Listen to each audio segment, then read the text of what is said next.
Me llamo Mariana Ortega Salazar. Tengo 38 años. Vivo en Puebla, en una casa vieja con azulejos agrietados, en una calle donde el olor a mole se mezcla con el humo del cigarro de las vecinas que platican en la puerta. Trabajo como asesora independiente de pequeñas empresas y, en voz baja, protejo algo que pocos saben: heredé en secreto la mayor parte de la empresa familiar. Ahora mismo mi vida es una combinación de correos sin contestar, noches sin dormir y tardes donde finjo indiferencia mientras el cuerpo grita la soledad que no se atreve a nombrar. Antes de seguir, si te gustan las historias reales que golpean hondo, considera suscribirte. Compartir esto no es fácil para mí, pero quizá alguien ahí afuera necesita escucharlo. Recuerdo exactamente el día en que mi primo, con la suficiencia heredada de los hombres que siempre obtuvieron lo que querían en nuestra familia, me dijo: nunca tendrás parte de la empresa. Estábamos en el despacho antiguo, el mismo despacho donde mi abuelo fundó la fábrica de herramientas hace 40 años, la madera olía a café frío y a papel amarillo, y el ventilador giraba despacio, como si tuviera sueño. Él sonrió con esa sonrisa que intenta ser amable y que acaba cortando. Sus manos tenían todavía la marca de la grasa de las máquinas. ¿Qué crees, Maru?, me preguntó, usando el apodo que siempre reservaba para los momentos en que buscaba sonar cercano. Esta empresa es de los Ortega. No hay lugar para otras formas de entrada. Eso no se negocia. Sentí una punzada caliente en el estómago, un agujero que se abrió con la misma facilidad con la que ellos habían decidido excluirme cuando era niña. Mi madre me miró desde la esquina del despacho, sus ojos eran lluvia vieja, resignados. Ella había creído durante años que su hermano mayor, el padre de mi primo Mateo, protegería su legado. Nunca lo hizo. Y yo todavía guardaba en la cartera la carta con la que, en secreto, me había convertido en la propietaria mayoritaria. Me reí por dentro de lo absurdo: la propietaria en silencio, la dueña sin ceremonia ni celebración, como una sombra que sostiene una casa sin que los que viven dentro lo sepan. La historia comienza antes de ese despacho, y debo contártela sin rodeos. Nací en una casa donde la mesa siempre estaba dividida por líneas invisibles. Mi padre se murió joven y dejó una pequeña parte de la empresa, pero la mayor porción se fue diluyendo entre los descendientes que sabían pelear. Desde pequeña supe que había una lista de quienes podían entrar y quienes no. Mi madre, mujer de manos fuertes y corazón cansado, trabajó en la contabilidad hace años, y veía los números llegar y marcharse. Cuando ella enfermó, yo empecé a visitar la oficina para llevar merienda o ayudar con papeles. Nadie pensó que iba a aprender tanto. El primer secreto que guardé fue una promesa: proteger a mi madre. El segundo fue mi propia decisión. Durante años fui acumulando sobras, trabajos de consultoría, unas cuantas horas como contadora para negocios ajenos, dinero escondido en una cuenta que nadie imaginó. Era como guardar migajas para un pan que esperaba algo más que hambre. En una de esas noches largas, mientras revisaba balances viejos, encontré una línea que hablaba de una opción de compra, una participación de la empresa que debía ser ofrecida a los herederos directos en caso de muerte. El documento era una maraña de lenguaje legal, pero tenía algo claro: la oportunidad de adquirir acciones con preferencia. Me pasé semanas pensando. Pensé en traerlo a la luz, en decirlo en voz alta en la próxima junta de familia. Pero las juntas familiares son como los templos: todos saben qué rito seguir y quién pronuncia las palabras. Yo temía ser la que pronunciara el nombre equivocado. Así que hice lo que parecía el camino más prudente y a la vez el más radical: opté por comprar esas acciones en silencio. Abrí una sociedad civil con el nombre de una prima lejana que debía favores, transferí dinero a esa cuenta, firmé papeles en la madrugada y pagué abogados que nunca leyeron mi llanto. Sentí vergüenza y un alivio tan grande que por un momento pensé que todo se resolvería con eso. No fue así. El alivio fue breve porque la verdad de mi decisión se fue convirtiendo en un peso diferente. Ahora era dueña, pero no tenía derecho a la ternura ni al reconocimiento. Era como tener una llave sin poder entrar a la casa porque la cerradura pedía la voz familiar. Preferí llamarlo dueña en silencio. Guardé esa llave en un sobre, y volví a mi vida de consultora, a mis mañanas de pan caliente y autobuses que siempre llegan tarde. Nuestra fábrica, en las afueras de Puebla, tiene un paisaje propio: el bullicio temprano de los obreros, el olor a aceite y metal caliente, el silbido ocasional de alguna prensa hidráulica. En la estación de camiones que pasa por enfrente se oye la radio con rancheras a la mañana y cumbias por la tarde. Los techos son grises, la maquinaria parece respirar en ciclos, y el suelo guarda migas de historias que nadie quiere barrer. Fue en ese escenario que la ausencia de un apellido en la mesa directiva se volvió evidente. Los Ortega han vivido con la costumbre de decidir en familia lo que en realidad era una guerra por poder. Mi primo Mateo se alimentó de esa costumbre. Era el que mejor interpretaba las reglas no escritas, aparecía con la corbata impecable, la voz alta y el discurso preparado. Para él, la empresa era una extensión de su derecho de nacimiento. Para mí, era la razón por la que mi madre dejó de dormir correctamente y por la que yo había aprendido a no confiar en las manos que prometen. Recuerdo la vez que él me dijo, con una risa afilada, mientras revisábamos la renovación de una licencia industrial: Mariana, mejor dedícate a tus cosas. La empresa no es para nosotras. Sus ojos se clavaron en los míos como si quisiera ver si había quedado algún rastro de rebeldía. Le devolví la mirada, pero no dije nada. ¿Qué podía decir? ¿Qué tenía la mayoría? ¿Qué compré la parte que nos negaban? ¿Que la palabra «nunca» que pronunció lo convertía a él en juez y verdugo? Si esto está resonando contigo hasta ahora, un me gusta ayuda mucho a que más gente escuche estas historias. Gracias. La vida siguió con sus microtraumas, llamadas en la madrugada cuando alguna máquina fallaba, la tensión de ver a mi madre empeorar y la necesidad de pagar médicos caros. Todo eso me empujó a actuar. Compré las acciones con la mezcla de miedo y determinación que se siente cuando estás en una cuerda floja. No lo hice por revancha, lo hice para tener una palanca si la necesidad apremiaba. Pero también lo hice porque, en el fondo, quería reclamar un lugar que desde niña me negaron. Esa noche en el despacho, cuando mi primo pronunció la frase que ahora retumba como un golpe seco en mi memoria, yo ya había firmado los papeles. Lo que él no sabía es que la realidad no siempre se ajusta a la camisa de la charla. Yo ya era la dueña en silencio, y eso cambió todo sin que nadie lo supiera. Terminé la visita a la oficina con mi corazón golpeando las costillas, como si quisiera escapar. Mi madre me miró y dijo con voz baja: no quise que esto te pusiera así. Yo la abracé, porque a veces es en el abrazo donde se meten las verdades que no son fáciles de contar. Así empieza este relato. Te he dado el comienzo, el contexto, y la primera herida abierta. Lo que sigue no es solo una historia de títulos y papeles, sino de lo que duele cuando la familia condiciona el amor con contratos y silencios. Te prometo que en la próxima parte contaré cómo me las arreglé para sostener esa propiedad en secreto, las noches en vela, los abogados, y la primera vez que casi lo pierdo todo por confiar en la persona equivocada. Antes de continuar, ¿te ha pasado algo parecido con tu familia o en tu trabajo? Compartirlo ayuda. Puedes dejar un comentario, leo todo lo que escriben. El ruido de la ciudad se coló por la ventana abierta de mi pequeño departamento, bocinas, vendedores ambulantes voceando frutas, el persistente rumor de la autopista. Adentro, la luz amarilla del escritorio iluminaba unos papeles que ya conocía de memoria. La verdad es que ser la dueña en silencio me enseñó a mentir con la misma naturalidad con la que respiraba. Mentía sobre viajes de negocios, sobre quién me pagaba esos servicios contables que hacía por las noches, sobre por qué tenía que visitar la fábrica, sin motivo. Mentir me costaba, me dejaba un sabor metálico en la boca y una compresión en la garganta que me recordaba que, aunque tuviera la mayoría, seguía siendo invisible. Hay cosas que se aprenden por necesidad. Aprendí a leer actas, a entender cómo se votaba en las asambleas, a reconocer cuando una propuesta era solo humo para favorecer a alguien. Aprendí también a crear una red de lealtades pequeñas, un contador que no preguntaba, una secretaria que ahora me sonreía con precaución, un abogado joven que creyó en la justicia más de lo que debía creer. Fue él, el abogado, quien me explicó la mecánica que me permitió sostener la propiedad sin anunciarla, una estructura de sociedades interpuestas, una participación mayoritaria registrada a nombre de una empresa de servicios a la que yo controlaba a través de otra firma. Era un castillo de papeles, pero tenía bases sólidas.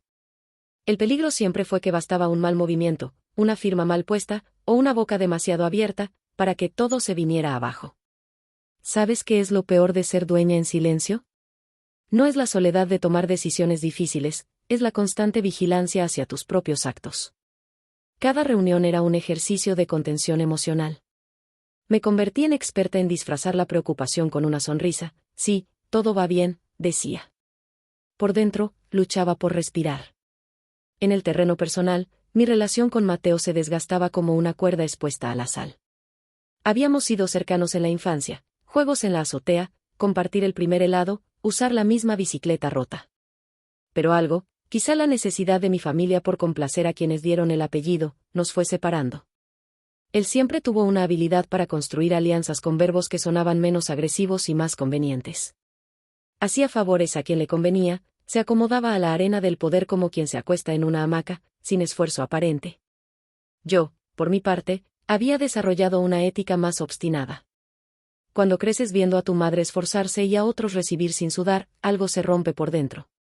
El conflicto que cambió todo empezó con una obra que la empresa quería hacer, una planta nueva, una expansión que prometía más trabajo, más facturación y, por ende, más poder en la mesa directiva.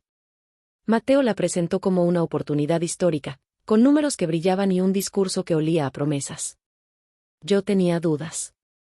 Había casos, me decía el abogado, en los que la expansión enfocada en dirigir fondos a empresas afines había terminado mal, recordaba contratos de proveedores que eran en realidad facturas hacia empresas controladas por socios. Mi instinto me decía que mirara detrás del brillo. En una de esas noches, revisando la documentación, noté una cuenta vinculada a la empresa que, en apariencia, pagaba servicios de consultoría. Seguí la línea como si fuera un hilo de lana. El rastro me llevó a una pequeña consultora con domicilio en un edificio de oficinas que olía a limpio y a plástico nuevo. La consultora estaba a nombre de un hombre que figuraba como socio de Mateo en otros emprendimientos. No había ilegalidad clara, no todavía. Pero comprender las piezas del rompecabezas me permitió prever el momento en que ese tablero podría volcar en mi contra. En mi pecho, la ansiedad se manifestaba como un peso detrás del esternón. Tenía insomnio profundo. La cama se volvía una llanura donde los pensamientos eran pegajosos y las horas parecían multiplicarse. A veces me levantaba a las 4 de la madrugada, me hacía un café y ponía música lenta para no sentirme tan sola. El cuerpo me pedía movimiento, y por eso salía a correr por el parque a ras del alba, mientras las vendedoras recogían sus sartenes y los primeros choferes encendían sus camiones. Sentía el frío en las manos, el aire haciendo sonar mis pulmones, y por un instante volvía a sentirme humana. En una de esas carreras escuché una conversación que, sin buscarlo, me cambió la perspectiva. Dos obreros hablaban en la esquina de la fábrica sobre una compra de materiales que sonaba disparada en precio y que, según ellos, provenía de una compañía nueva que había aparecido por arte de magia. No es que me sorprendiera la corrupción, era una sombra habitual en muchos negocios, pero la manera en que lo contaban con naturalidad me dio la certeza de que algo sofisticado se estaba armando. Fue entonces cuando decidí actuar con menos silencio. No podía permitir que la empresa fuera un vaso donde se vertieran recursos hacia bolsillos con nombres conocidos si eso significaba empobrecer el trabajo de quienes sostenían la fábrica. Llamé al abogado y le dije, quiero auditar todo. Quiero saber si están desviando recursos. Él respiró hondo. Será caro, dijo. Será peligroso. Estoy dispuesta, contesté con la voz que aprendí a usar cuando la determinación era más necesaria que la esperanza. La auditoría abrió ese mundo que tantos quisieran dejar cerrado. Los números no mienten, pero sí omiten verdades cuando se les pone voluntad. Descubrimos pagos en cadena, facturas que iban de una empresa a otra sin justificación real, y contratos a proveedores que solo existían en el papel. Los montos eran importantes, si se confirmaban, la expansión propuesta por Mateo era un caballo de Troya. La tensión en la familia se volvió palpable. En la comida de los domingos ya no había risas cómodas, las conversaciones eran microsimulaciones de cautela. Mi madre estaba rota por dentro. Por una parte, quería que la empresa prosperara porque eso significaba empleo y estabilidad para la comunidad, por otra, sabía que las manos que la dirigían no siempre lo hacían por la misma razón. Yo la veía en la cocina preparando arroz con el gesto lento de quien carga el mundo y le pedí que me contara más historias del abuelo. Ella lo hizo, y descubrí en aquellas anécdotas el origen de muchas costumbres. La empresa nació de sacrificio, no de privilegio. Tu abuelo decía que una fábrica es como un cuerpo, si les quitas algo, todo lo demás sufre, me dijo una tarde mientras pelaba una naranja. Él no quería que se convirtiera en un juego de orgullo. La escuché con el corazón encogido. Esa frase me seguía como un mantra. Mientras tanto, mi primo no tardó en sentir que yo estaba husmeando. Un día, en la sala de juntas, me miró con una mezcla de desafío y sospecha. Mariana, dijo con esa voz que siempre se volvía más grave cuando quería mandar, ¿qué estás haciendo con esos papeles? Su mirada buscaba algo en mi rostro, nervios, traición, algún indicio. Solo quiero lo mejor para la empresa, respondí, traté de sonar neutral. A partir de entonces, las reuniones se volvieron un campo minado. Comentarios a media voz, miradas que se clavaban, llamadas que llegaban sin nombre. Yo empezaba a sentir que mi secreto, esa propiedad guardada como una reliquia, podía convertirse en una bandera o en una bomba. Me hacía preguntas que no encontraba cómo responder, revelar y enfrentar, arriesgándolo todo. ¿O mantener el silencio y seguir trabajando en la penumbra? La ambivalencia me consumía. Por un lado, quería justicia y transparencia, por otro, temía que cualquier paso precipitado fuera una tragedia para mi madre y para los trabajadores que dependían de la empresa. Esta dualidad me hundía en noches donde las manos temblaban al sostener el vaso de agua. A veces lloraba sin hacer ruido para no despertar a la casa, porque sabía que los sonidos pueden despertar más que el horror, pueden despertar la necesidad de protegerte o de atacarte. Si esta historia te está llegando al alma, un me gusta ayuda a que más gente pueda escuchar relatos así. Y si tienes algo parecido en tu vida, compártelo en los comentarios, leeré lo que escribas. Pero el punto de quiebre llegó cuando un proveedor amenazó con dejar de suministrar materiales esenciales por una deuda que, según los papeles, no existía. Esa falta de materia prima paralizaba máquinas, afectaba sueldos y ponía en riesgo la planta. Fue la primera vez que sentí la fábrica como un corazón que podía detenerse. Tomé una decisión casi en automático, convoqué una asamblea extraordinaria con la discreción del que no quiere llamar la atención pero sabe que no hay tiempo para sutilezas. Llegó la hora de las verdades, o al menos de un primer movimiento. Yo estaba ahí, con la carpeta de auditoría en manos, lista para leer lo que sabía. Pero aún no estaba preparada para las consecuencias que vendrían cuando el orgullo y el miedo de otros se enfrentaran a la evidencia. Lo que vino después cambió las reglas del juego de maneras que no imaginé y me puso frente a un dilema que pondría a prueba no solo mis derechos, sino la posibilidad de perder lo que más amaba sin que nadie supiera por qué. La sala de juntas se llenó con un silencio grueso. El aire olía a café amargo y a perfume barato, los rayos de sol se colaban por las persianas, marcando líneas en la mesa grande, como si la sala misma dividiera a los presentes en bandas de luz y sombra. Mateo entró último, con la actitud de quien cree que puede controlar el clima con una sonrisa. Traía el informe que había preparado para defender la expansión, yo llevaba la carpeta donde, en tinta fría, estaban las anomalías que habíamos encontrado. Antes de la asamblea, vi a mi madre en la puerta, apoyada, con esa expresión de quien sostiene demasiadas esperanzas. Me apretó la mano y solo dijo, haz lo correcto, hija. El peso de esas dos palabras fue más potente que cualquier documento. Me senté.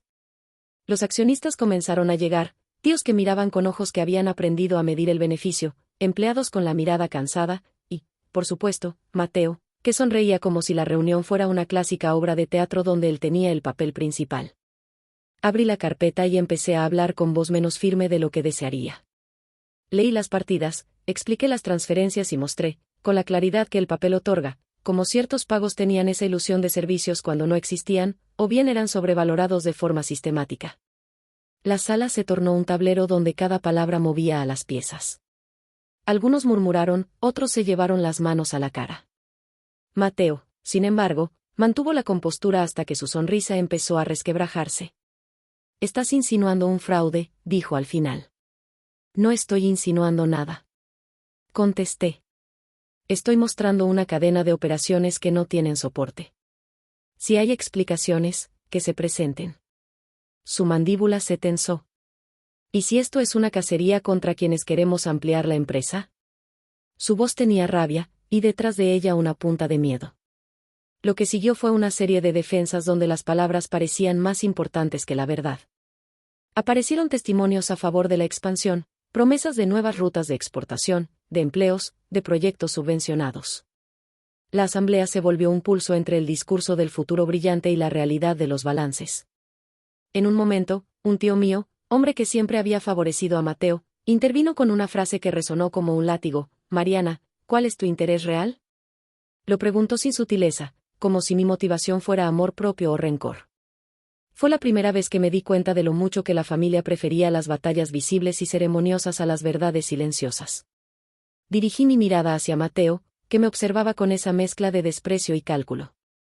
En esa mirada reconocí la misma que me lanzó años atrás: «Nunca tendrás parte de la empresa». Ahora estábamos frente a los papeles, y yo tenía algo que él no esperaba: evidencia. Sin embargo, las evidencias pueden ser maleables para quien tiene poder y aliados. La discusión terminó sin un veredicto claro. La Junta decidió formar un comité que revisaría las pruebas. Fue un golpe a mi intento de limpieza rápida. La burocracia, las dudas sembradas, y las alianzas cerradas por comida y favores sirvieron para diluir el impacto inmediato. Aún así, Mateo empezó a moverse. Su primer movimiento, desprestigiar mi trabajo y sembrar dudas sobre la imparcialidad de los auditores. Aparecieron correos anónimos, llamadas nocturnas a mi abogada con insinuaciones, y reproches sutiles en reuniones públicas. Comenzó entonces una guerra de desgaste que no se limitó a los documentos. Fue emocional. Empezaron las filtraciones a empleados, rumores de despidos inminentes, historias sobre la incapacidad de la empresa si no se aprobaba la expansión. La gente entró en pánico. Yo podía ver cómo mi decisión, que pretendía ser una defensa del patrimonio, ponía en riesgo salarios. Cada día me dolía un poco más. Las noches se volvieron más largas, y mi cuerpo contestaba con migrañas que me dejaban sin palabras. Una madrugada, mientras revisaba correos, recibí un mensaje de una empleada de la fábrica: se oyen cosas, señora. No queremos perder el trabajo. ¿Va a pasar algo? Ese mensaje se quedó en mi pantalla y sentí una culpa que me atravesó. No era solo mi lucha con Mateo, era también la de quienes dependían de la estabilidad que la empresa les daba. Sentí el vértigo de la responsabilidad y la fragilidad de mis decisiones. Mi madre, al ver el caos que se desataba, comenzó a retroceder. Me llamó una noche y, con la voz quebrada, me dijo: tu abuelo no quería guerras. Él quería que se cuidaran las manos que trabajaban. Yo quería gritar que yo ya era la dueña, que no estaba ahí por rencor, sino por protección. Pero la verdad de mi posesión era algo que todavía mantenía en el sobre cerrado en la caja fuerte de mi casa, como si revelar la verdad fuera abrir una herida mayor. Entonces ocurrió algo que me obligó a salir del silencio. Un periodista del periódico local, aliado de los intereses de Mateo, publicó un artículo insinuando irregularidades en las cuentas personales de algunos directivos. La nota no probaba nada, pero sembró sospechas suficientes para que la caja de la empresa pidiera una auditoría externa más rigurosa. En esa vorágine, el precio de las acciones bajó, los bancos miraron con cautela y los proveedores pedían garantías adicionales. La fábrica peligó en su equilibrio emocional y financiero. Fue en medio de ese huracán que alguien de confianza me traicionó. La secretaria del despacho, mujer que había guardado mis confidencias y entre cuyos ojos yo creía ver lealtad, me entregó un papel, una copia del contrato por el cual yo había adquirido, en la sombra, la mayor parte de la empresa. Me miró con lágrimas en los ojos. Me lo mandaron, dijo. Dijeron que si lo tenías, íbamos a... Su voz se cortó. No supe si lo que me decía era una advertencia o una traición. Aquello significó que mi secreto ya no era tan secreto. La traición me destrozó porque no solo se trataba de la venta de un documento, se trataba de la exposición de lo más íntimo, mi miedo, mi estrategia, mi intento de proteger a los demás. Ahora era vulnerable a interpretaciones, podía ser vista como la usurpadora, la intrusa que intentó manipular, o como la heroína clandestina que salvó la empresa. En cualquier caso, ya no controlaba la narrativa. Mateo aprovechó la oportunidad. Lanzó una campaña para cuestionar la legalidad de la compra, afirmando que se había hecho bajo coacción o con documentación dudosa.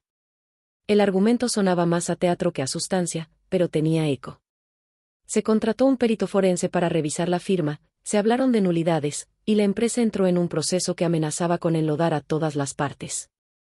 Mi nombre comenzó a aparecer en rumores, y aunque nadie dijo abiertamente que yo era la dueña, las piezas del rompecabezas empezaron a encajar de forma que cualquier testigo podría llegar a una conclusión. En ese punto, mi salud mental empezó a tambalear. Sentía que cualquier respiración podría ser una evidencia suya, mi presencia en la fábrica, mis llamadas, mis movimientos. La ansiedad se manifestaba como sudor frío, palpitaciones, la incapacidad de comer. Empecé a perder peso, mi madre me miraba con miedo y cariño confundidos. Había noches en las que despertaba con la impresión de que alguien estaba en mi casa revisando papeles. Las manos me temblaban tanto que a veces no podía sostener una taza de café. Una tarde, en la que ya no podía más, fui a la fábrica sin avisar. Caminé entre las prensas, miré a los obreros en sus puestos, y sentí el clamor del trabajo manual, el olor del metal que se calentaba y el zumbido constante de la maquinaria. Un hombre mayor, que llevaba años en la línea de producción, me miró y dijo: «Se nota que está sufriendo, señorita. No sabemos qué pasa, pero se siente». Le sonreí con las fuerzas que me quedaban. «Estoy aquí para cuidarlos», dije. «Y no me voy a rendir». Su mirada fue de agradecimiento y de miedo al mismo tiempo. A partir de ese día decidí que era momento de dejar de esconderme, pero no como lo había imaginado. No saldría a gritar que era la dueña, en cambio, inicié un movimiento sutil, reforcé la comunicación con los trabajadores, pagué adelantado algunos salarios para dar confianza. Organicé reuniones donde explicaba que la compañía estaba pasando por un proceso de revisión y que la verdad saldría a la luz, pero que la prioridad era mantener los puestos de trabajo. La gente respondió con gratitud y sorpresa, no estaban acostumbrados a una dueña que se acercara sin discurso. Sentí que, aunque los papeles me exponían, mi trabajo por la gente me devolvía algo esencial, humanidad. Por supuesto, Mateo no se quedó quieto. Su estrategia cambió a la confrontación directa. Organizaba encuentros con accionistas, buscaba apoyos entre los empleados con promesas de crecimiento y seguridad, promesas que, ahora lo veo, eran espacio vacío y humo. En una de esas reuniones, con la tensión tan alta que se podía cortar con un cuchillo, me llamó por mi nombre delante de todos y dijo, no hay pruebas claras de que lo que tú dices exista. ¿Por qué no nos muestras lo que tienes? Su intención era humillar. Yo, en cambio, respondí con la calma que la situación requería, lo mostraré cuando sea necesario para proteger a quienes dependen de esta empresa. Hasta entonces, prefiero actuar con prudencia. Aquel episodio me ganó apoyos silenciosos y enemistades declaradas. La familia se dividió en facciones, los que veían en Mateo la promesa de crecimiento, los que desconfiaban de su ambición, y los que simplemente querían mantener la paz. En medio de ello, yo vivía como quien sostiene una vela a la intemperie, midiendo cada paso para no extinguir la luz ni provocar un incendio. Esta historia se vuelve más complicada aún, hubo amenazas veladas, una denuncia anónima que buscaba declarar nulos los contratos con la consultora vinculada a Mateo, y una reunión nocturna en la que un empresario local, viejo conocido de la familia, intentó comprar mi silencio por una cifra que me dolió más por su desprecio que por su generosidad. Me ofreció dinero para retirarme, el gesto me ofendió. ¿Cómo se compra la coherencia con una cifra? Me negué. Mi respuesta fue tan simple como firme, no vendo mi silencio. Ni mi dignidad. Si esta parte te está quedando pesada, un comentario ayuda a sostener este relato, a veces leer que alguien escucha es el mejor remedio. Además, si te ha pasado algo parecido, cuéntalo, me interesa entender cuántas historias así existen. A medida que la historia avanzaba, comprendí algo esencial, tener el control legal no garantiza control emocional. Las batallas del corazón y las lealtades no se ganan con firmas. Y entonces vino el momento en el que todo se precipitó, una sorpresa que ni yo esperaba y que nos obligó a mirar las heridas de frente. En la próxima parte contaré cómo una filtración definitiva, una confrontación en la mesa familiar y una decisión mía cambiaron el rumbo de la empresa y de nuestras vidas, con consecuencias que nadie pudo evitar. Sigue conmigo, la tensión aún no termina. La filtración definitiva llegó un lunes gris, de esos que parecen haber sido diseñados para las malas noticias. Un correo anónimo con copias de los trámites de compra que yo había realizado fue enviado a varios accionistas y medios locales. No era solo el hecho de que la compra estuviera ahí, lo que más me aterrorizó fue la forma en que habían elegido presentarla, como una maniobra oscura diseñada por una mujer que quería apoderarse de la empresa. El lenguaje era calculado, pensaba en cuentos que convierten a la verdad en fábulas peligrosas. Mi correo se llenó de llamadas y mensajes. Algunos solicitaban explicaciones, otros, los más venenosos, exigían que renunciara a cualquier participación, acusándome de golpista. Mi madre, al ver el alboroto, se descompuso en la cocina mientras preparaba tortillas. Sus manos temblaban más que las mías, y esa imagen quedó clavada en mi memoria como un recordatorio de lo que arriesgábamos, no solo un activo económico, sino la dignidad de quienes trabajan y los nombres que sostienen esta familia. El ataque dañó algo más que mi reputación, despertó viejos rencores. Mi primo Mateo, con su equipo, comenzó a mover piezas en tribunales. Demandas, contrademandas, escritos con lenguaje técnico que parecen diseñados para confundir. Alguien había conseguido documentos bancarios que, en apariencia, vinculaban mis fondos con transacciones dudosas. Era una red de sombras tejidas con intención. Me sentí dentro de una novela que no había solicitado y donde, sin embargo, era protagonista. Al mismo tiempo, algunos empleados se acercaron con miedo evidente. Si se prueba algo y la empresa cae, ¿qué será de nosotros? Preguntó una joven que trabajaba en el área de control de calidad, con los ojos húmedos. Sentí una ola de culpabilidad que me dejó sin aliento. Hice lo único que podía, Hablé con el comité de trabajadores, expliqué lo que conocía y prometí que, pase lo que pase, lucharía para proteger los puestos. No quería dar promesas vacías, quería actuar. Y eso me llevó a la decisión más difícil que había tomado hasta entonces. Decidí que era el momento de jugar mi carta más fuerte, revelar mi propiedad de forma legal y transparente. Si alguien intentaba borrar mi voz con mentiras, decidí que era más justo desvelar la verdad y enfrentar las consecuencias. Le pedí a mi abogado que preparara un documento formal que certificara mi participación accionaria, acompañado de todos los respaldos, contratos, comprobantes de transferencia y el acta notarial donde se registraba la compra. Era un paso que podía liberarme o destruirme. La mañana en que presenté la documentación en la asamblea extraordinaria fue una de las más largas de mi vida. Caminé hasta la sala de juntas con la carpeta que significaba todo. La gente habló alrededor, hubo miradas de reproche y de sorpresa. Mateo me miró con una mezcla de triunfo y horror, como quien sospecha que el rival está a punto de destapar un secreto que lo deja sin redes. Tomé la palabra y declaré, en voz alta y clara, soy la mayor accionista. Compré la participación legítimamente. Estoy aquí para exigir transparencia, no para apropiarme de nada. Mis manos temblaron, pero la voz no. Sentí, sin embargo, como el aire se apretaba en la sala. Lo que siguió fue una mezcla de reacciones. Algunos aplaudieron como acto de justicia, otros murmuraron que esto no cambiaba la dinámica de poder, hubo quien, con un gesto casi teatral, mostró desprecio. Mateo, incapaz de controlar la situación, empezó a gritar acusaciones, que mi compra había sido hecha con fondos de procedencia dudosa, que había sobornado para conseguir documentos, que mi feminismo era una tapadera para un acto ilegal. Escuchar su voz acusadora dolió como una bofetada, pero también liberó algo dentro de mí. Por primera vez mis razones estaban al alcance de la mirada ajena.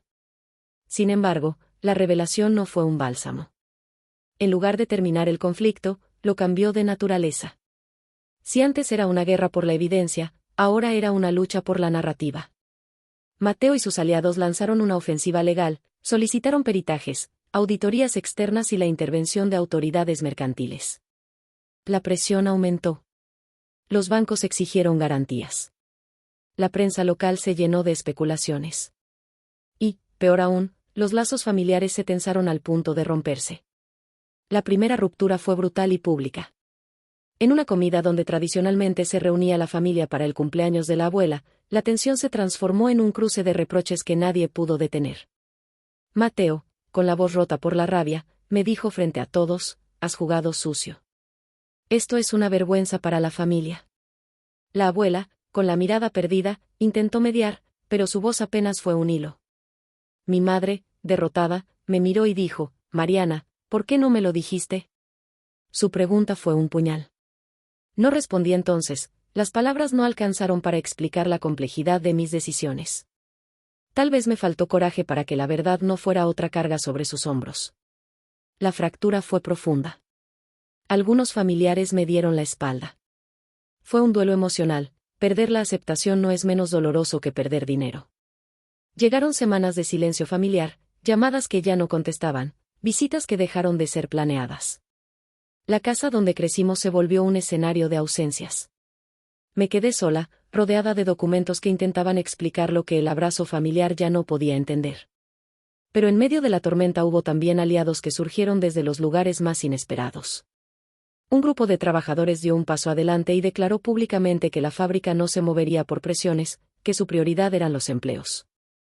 Un exgerente, que había sido desplazado por intereses oscuros, presentó testimonios que reforzaron mi versión de que la gestión de Mateo había favorecido a ciertos proveedores sin justificarlo.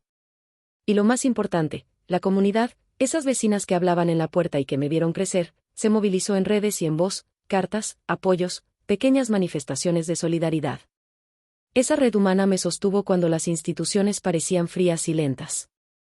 Entonces vino la audiencia en la que un juez debía decidir si mi compra era legal y si las medidas precautorias solicitadas por Mateo podían aplicarse. Fue un proceso técnico y duro. El abogado de la otra parte buscó minar la buena fe de mi actuación, cuestionando cada recibo y cada transferencia. Pero la transparencia que había elegido me salvó en varios momentos, los registros estaban en orden, los pagos trazables y las firmas peritadas. Hubo un desenlace parcial, el juez determinó que no había indicios suficientes para declarar la nulidad de la compra y ordenó una auditoría externa imparcial sobre la gestión de la empresa. No fue una victoria total, pero era una victoria real. Me sentí agotada y triunfante a partes iguales. A partir de ese momento, la gestión se tornó en algo más institucional. La auditoría arrojó irregularidades en contratos que favorecían a la consultora vinculada a Mateo. Se recomendaron sanciones internas y la revisión de proveedores. La presión pública y la evidencia condujeron a que varios contratos fueran renegociados con mayor transparencia. Algunos de los implicados perdieron posiciones y, en el caso de Mateo, su influencia se redujo. No fue una caída dramática al vacío, fue más bien un empujón que lo dejó tambaleando. Pero las consecuencias personales fueron más complejas. Aunque la empresa empezó a recuperarse, mi relación con la familia no volvió a ser la misma. La desconfianza dejó una cicatriz profunda. Mi madre, aunque al principio me acusó por no contárselo, con el tiempo entendió la lógica de mi silencio, había querido protegerla a ella y a sus trabajadores, evitar escándalos prematuros que pudieran destruir el pan de mucha gente. Aún así, la comunicación entre nosotras había cambiado, hubo una reconfiguración de afectos que dolió. Yo, por mi parte, aprendí que la transparencia y la verdad cuestan. Aprendí también que sostener un proyecto que es el sustento de otros implica decisiones que no son solo legales, sino éticas. Comprendí que el poder sin responsabilidad puede ser devastador, pero la responsabilidad sin poder es impotente. Y entendí, con la claridad que dan los golpes, que mi acción fue un intento de reconectar la empresa con los valores del abuelo, cuidar a quienes hacen posible la fábrica. Si hasta aquí te ha llegado la historia, suscríbete para no perder el final. Y si tienes una experiencia similar, compártela abajo, leer tus palabras me ayuda a sostener esto. La derrota más profunda no fue la disminución de la cercanía familiar, sino la sensación de haber perdido algo que no se mide en papeles, la posibilidad de reconciliación sin precio. Sin embargo, al mirar atrás, veo que mi decisión permitió que la empresa volviera a respirar con menor ruido de sombras. Las máquinas siguieron, los obreros volvieron a sus puestos, y la fábrica empezó un proceso lento de limpieza interna que prometía un futuro menos corrupto. En la siguiente y última parte, te contaré cómo cerré capítulos personales, qué pasó con Mateo en los meses siguientes, y cuál fue la lección que guardé conmigo cuando apagué la luz de la sala de juntas por última vez. También te diré que me costó todo esto emocionalmente y que me devolvió la fuerza para seguir adelante. Queda aún el desenlace humano, reconciliaciones frágiles, pérdidas, y una reflexión que espero que te acompañe. Después del veredicto parcial y de la auditoría que puso en evidencia las irregularidades, pensé que estaría satisfecha con el resultado técnico. Pero la vida no se conforma con resoluciones legales, pide reparación de lo humano, y esa es una tarea más lenta. Llegó un momento en que me senté en la cocina, con mi madre a mi lado, y hablamos sin papeles ni testigos. Fue una conversación honesta y cruda, donde lloramos ambas por lo que habíamos perdido y por lo que habíamos ganado. No quise que fueras la culpable de todo esto, dijo mi madre, con la voz temblorosa. Me asusté. Pensé que lo mejor era mantenernos fuera de los escándalos. Pero ahora veo que tu silencio no fue cobardía, fue estrategia. La miré y supe que el amor de madre es un tejido de contradicciones, protector, a veces sobreprotector, a veces desconfiado. La reconciliación con ella fue lenta. Le pedí que me contara más historias del abuelo para entender mejor el porqué de muchas cosas. Esos relatos curaron poco a poco la distancia. Mateo, por su parte, se quedó en un lugar que describiría como digno de pena. No se le podía llamar villano en el sentido de un relato de películas, sino más bien una persona que, ante el riesgo, dejó de ver rostros y solo midió beneficios. Perdió influencia, sí, y con ello parte de su identidad. No lo celebré. Al contrario, fue doloroso ver a alguien que compartió mi infancia transformarse en un enemigo por la ambición. Tuvo ofertas para permanecer en la junta bajo condiciones que limitaban su poder, las rechazó. Se alejó, con orgullo, y eso nos dejó una herida abierta. Hubo reconciliaciones pequeñas y significativas. Un grupo de trabajadores, que en su momento me defendieron públicamente, me pidió una reunión para agradecer y para proponer cambios. Sentí en sus palabras una sinceridad que me devolvió calor, querían participar en comités de vigilancia, solicitan espacios de capacitación y pedían transparencia en la contratación.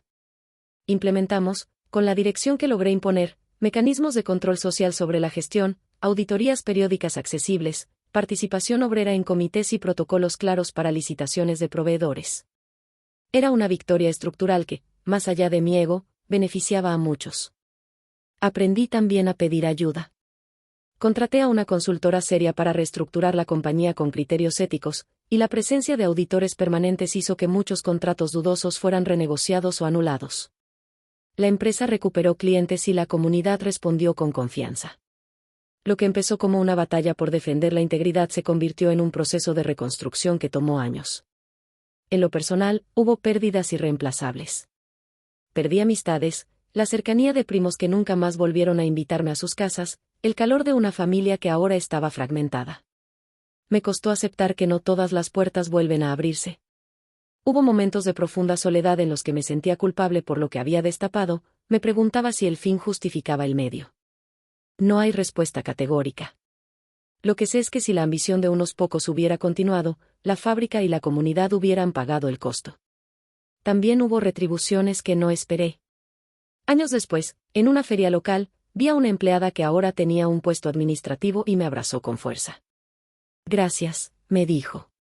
Porque gracias a ti pude estudiar y darles una vida mejor a mis hijos. Ese abrazo fue un bálsamo que no compré con firmas ni con diplomas. Me recordó que las decisiones, por difusas que parezcan en el corto plazo, albergan consecuencias humanas que pueden ser hermosas. Una vez resuelta la parte institucional, me enfrenté con mi propio espejo. Tuve que trabajar la culpa, la ansiedad y la sensación de que había perdido parte de mi inocencia. Fue necesario buscar terapia, hablar con quienes me apoyaron, y aceptar que habíamos actuado bajo presión. La terapia me ayudó a reconocer que mi necesidad de proteger no era solo profesional, sino profundamente emocional. Quería reivindicar la dignidad de mi madre, la reputación de mi apellido, y la justicia para quienes trabajaron toda su vida en esa fábrica. La terapia también me enseñó a ser menos brutal conmigo misma. Si estás leyendo esto y te preguntas cómo actuar ante una injusticia similar, te diría, actúa con prudencia, consulta con quienes conozcan la ley, y no pierdas de vista a quienes dependen de la decisión. Y si necesitas desahogar lo que te pasa, coméntalo abajo, leeré tus palabras. La lección más grande que me dejó todo este proceso fue entender que el poder no es solo poseer, sino responder. Poseer acciones me dio herramientas, responder a la necesidad de la gente me dio sentido. La empresa dejó de ser un trofeo de familia y pasó a ser un operador social responsable. No digo que todo sea perfecto, la tentación y la corrupción tienen formas sutiles de volver. Lo importante es que existe ahora una estructura que dificulta los atajos. En lo afectivo, la historia me dejó marcas profundas. Aprendí a poner límites con personas que no respetan, a no interpretar la indiferencia como medida de afecto. Aprendí a valorar los abrazos sinceros, y a reconocer que la familia no siempre es un refugio seguro sino, a veces, un campo de batalla donde se libran heridas que tardan en cicatrizar. Acepté la tragedia de que algunas relaciones no se reconcilien y elegí invertir mi energía en lo que podía salvar, la empresa, la comunidad, mi propia salud mental. Con el tiempo, volví a encontrar paz en cosas simples, caminar por la ciudad en la tarde, ver el humo de las taquerías, tomar café con amigas que no juzgan, y dormir sin despertarme a mitad de la noche con la sensación de persecución. Aprendí a celebrar los pequeños avances de la fábrica, una máquina reparada, un contrato justo, la sonrisa de un trabajador que ve a su hijo en una mejor escuela. Esas pequeñas alegrías construyeron una nueva normalidad. Si esta historia te conmovió, considera suscribirte al canal. Compartirla ayuda a que más personas encuentren la compañía que a veces uno necesita en relatos reales. ¿Te ha pasado algo parecido en tu familia o trabajo? Cuéntamelo en los comentarios, leo todo y me importan tus historias. Al cerrar este capítulo, me detengo en una escena que quedará conmigo por siempre, una tarde en la azotea de la fábrica, con el viento que trae olor a tierra mojada y a diésel, mirando las chimeneas a lo lejos. Pensé en mi abuelo, en su frase sobre cuidar las manos que trabajan. Sentí que, a pesar del dolor, habíamos restituido algo de eso. No fue un final triunfal, ni una celebración lujosa, fue una reparación cotidiana, hecha de decisiones pequeñas y firmes. La última vez que encontré a Mateo fue en el pasillo de la fábrica. No hubo gritos, ni reconciliaciones forzadas. Solo nos miramos, con la distancia de dos personas que compartieron infancia pero tomaron caminos distintos. Él asintió ligeramente, una especie de reconocimiento. Yo le devolví la mirada con tranquilidad. No necesitábamos más palabras.